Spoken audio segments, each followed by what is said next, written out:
Staying in contact. I'm London Mitchell. Saving your way to retirement will never work. That's the message from this week's guest, Steve Davis. He is the founder of the real estate education center, Total Wealth Academy. He talks to us about passive investment.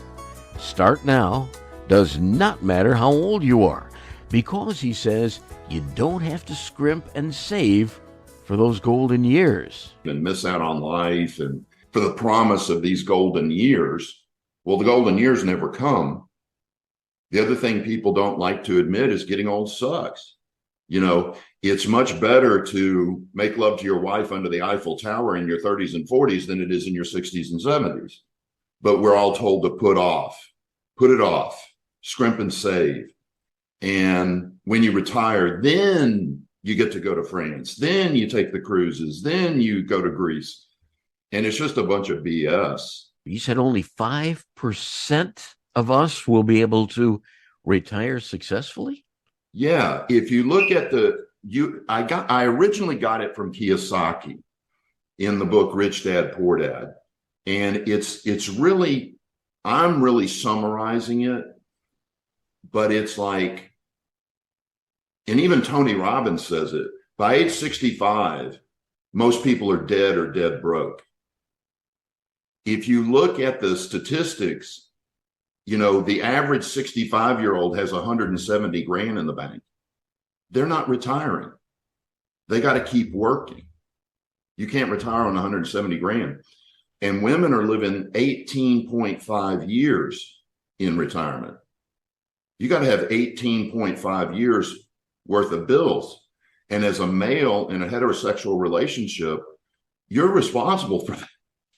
You know, probably shouldn't be that way, but yeah, it's tough.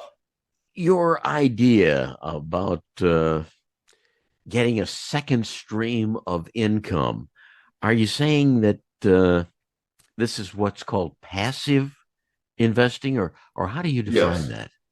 Yeah, I picked it up about 27 years ago when Warren Buffett said, never rely on a sole source of income. Invest to create a second. And I was like, I ignored it for a couple of years, but it stuck in the back of my mind. Then I got a pay cut, and that opened my eyes. I was like, holy crap. I only have one source of income, and they just took 20 grand of it. I'm screwed. I was already living paycheck to paycheck. So when they cut my pay by 20 grand, I was now negative 20 grand a year. And that woke me up to that second stream of income. And when people build it, it just changes everything. You know, if you can imagine, if your bills are $5 grand a month, that's garbage, gas, electric, everything, and you have $10,000 a month in second stream of income, when do you have to go back to work? You don't. So you can retire at any time. But again, I don't agree with retirement. What it does is it allows my members to quit jobs they hate and go take a job they love. They may make less money, but they're happy. Teachers it's a sad case. You know who the most miserable employees are? Are doggone teachers. They hate it. I haven't signed up one teacher that loves their job. Not one. They all want out. They're not paid enough. They don't have control. And a lot of these teachers, once they have a second stream of income, guess where they stay? The job they supposedly hated. But now they're doing it because of the original reason, which was to help and serve children instead of for the money. But there's always that pension to consider. I haven't seen anybody with a pension high enough to lead a quality lifestyle in retirement. And they're so rare. You know, I think it was at 74 that they changed the rules, created the IRA. I think it was 74. And the government says, hey, we're not going to have pensions anymore, or very many of them, and you're responsible for your financial position now. They give us the IRA and the 401k, which don't save you taxes unless you fail financially. And they go, oh, and by the way, we're not going to put any classes in high school or college on how to build wealth. So they said, you're now responsible. You have to go build your own wealth. Oh, and by the way, we're not going to teach you. And on the IRA and 401k, if you retire with low income, I'll be in front of 300 people. I'll go, I can prove you all have low expectations. And they all laugh. And I go, how many of you have money in an IRA or 401k? And they raise their hands. I go, you have low expectations. You expect to retire with low income. Now, how many of you have the goal of retiring with low income? No hands go up. Nobody.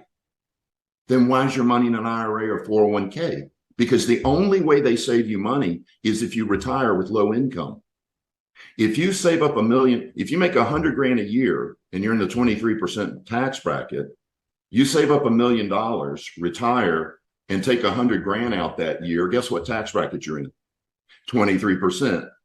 Saved you no taxes whatsoever. And you lost control of that money for 15, 20, 30 years. In the audience, you see certain people that get it and they get depressed. And then I have to explain to them, don't worry about it. You can self-direct your 401 or self-direct your IRA into more effective investments. Explain how that would work. What would be a more effective investment? Well, the stock market over the last 75 years averages 7.5%. So that's with the up and down market. That's why I tell my students, I go, you know, everybody was panicking when the stock market was coming down. And I'm like, why are you panicking? It happened 18 times in the last 100 years.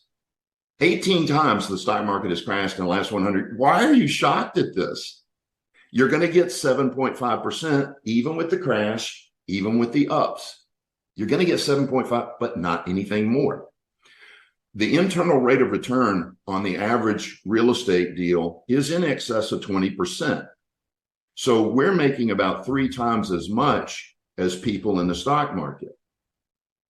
So what they do, what my students are doing, I have them all, London, move their IRA into a 401 trust, because the IRA gets hit with UBIT tax and the 401 trust does not. So they roll over their IRA into a self-directed 401 trust. And then when one of my sponsors buys an apartment complex, they may say, I'll take $100,000 out of, well, still in the 401 trust. I'll take $100,000 and I'll give it to this sponsor. He buys the apartment complex. He does all the work. The sponsor does everything. And then the cash flow goes, but you know, the drawback, the cash flow goes back to the 401 trust. When they sell, that goes back to the 401 trust, but it's still in that tax deferred environment. So what do you tell the people who have been working with their pension? They have on the side some tax deferred accounts, but they're very near retirement age. Is it too late for them? No. One of my favorite students, he is 77. I think he started passively investing around 68. William now has, I think, he's invested in like 7,000 or 8,000 apartment units. Don't know what his positive cash flow is, but I do know his internal rate of return. I think during the recession, he was up in the mid 20s. Then as the market changed, you know, he went down to about 16. So he's probably still averaging close to 20%. But what if you don't make enough money to save enough money to invest in real estate? Yeah. What if you are living paycheck to paycheck? That's the big problem. Most people let lifestyle creep When they were in their 20s, making 30 grand a year, they lived paycheck to paycheck. Now it's 20 years later, they're making 100 grand a year and they're living paycheck to paycheck. What happened? That they lifestyle creeped. Every time they got a raise, they bought a bigger house, a nicer car, nicer clothes, more jewelry. So it's not that I don't have sympathy for them. It's that they brought that on because I did it. I'm making fun of myself. When I was making 30 grand a year, spent every dime of it. Then I got a better job. This was back in 87 where I was making 70 grand a year. I was still living paycheck to paycheck.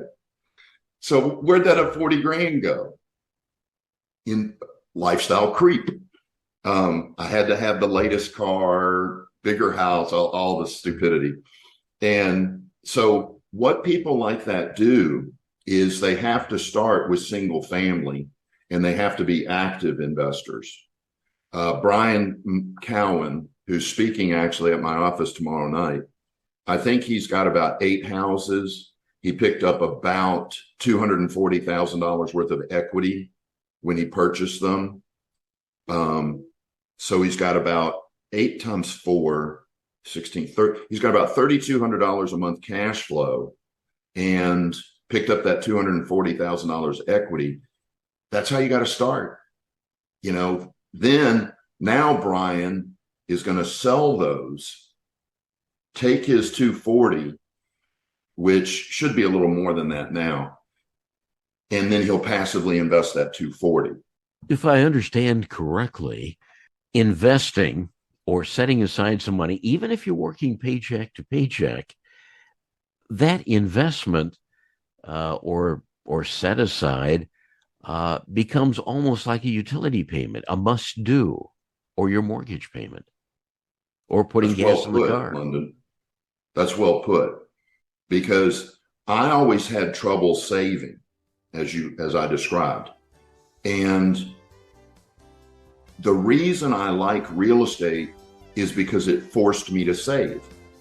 So when I buy a little house, I make cash flow, equity capture, appreciation, and principal pay down. Well, the only part I can spend is the cash flow.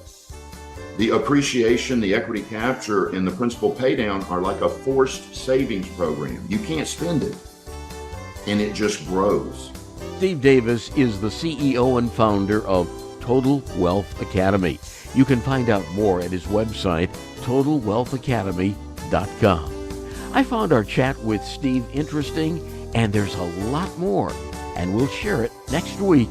Staying in contact, I'm London Mitchell.